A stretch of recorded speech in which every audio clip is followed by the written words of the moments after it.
কাউকে মন্দ উপনামে ডেকো না, মন্দ উপনামে ডেকো না, মানে কাউকে একটা বিশেষ নাম দিও না, তার নামটা সুন্দরভাবে ডাকো। নাম বিকৃতি করা কবিরা গুনাহ। নাম আপনি বলুন হুজুর এটা একটা কথা হইলো, নাম বিকৃতি করছি তো কি হয়েছে? এটা আপনার কাছে সমস্যা নাই। ধরেন যে ওই লোকের নাম আব্দুল্লাহ, আপনার কাছে আব্দুল্লাহ এটা সিম্পল, ধুর আব্দুল্লাহ একটা কিছু হইলো, কিন্তু যার নাম আব্দুল্লাহ তার কাছে এটা অনেক দামি। তার কাছে কি? কারণ এটা তার পরিচয় বহন করে। ধরেন যে আমার নাম কি মিজান, আপনার কাছে মনে হয় আরে মিজান একটা নাম হইলো, তা আমার কাছে তো এটা অনেক গুরুত্বপূর্ণ, কারণ এটা আমার পরিচয় বহন করে। এই নামে মানুষ আমাকে ডাকে, ফলে এটা আমার খুব আদরের, আমার কাছে বড্ড যত্নের, দরদের নামটা।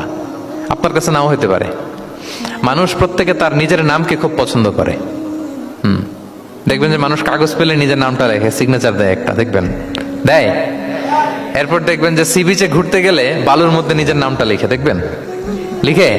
শুধু তাই না, লিখে আবার একটা লাভ আঁকে, লাভ চারদিকে আঁকে। কেন আঁকে? কারণ এই নামটা সে পছন্দ করে অনেক, এটা তার কাছে গুরুত্বপূর্ণ, আপনার কাছে নাও হতে পারে। এজন্য প্রত্যেকের নামটা তার কাছে খুব আদরের, যত্নের। তার নামটা আপনি সুন্দরভাবে বলবেন। নাম আপনি বিকৃত করতে পারবেন না। এটা কি গুনাহ?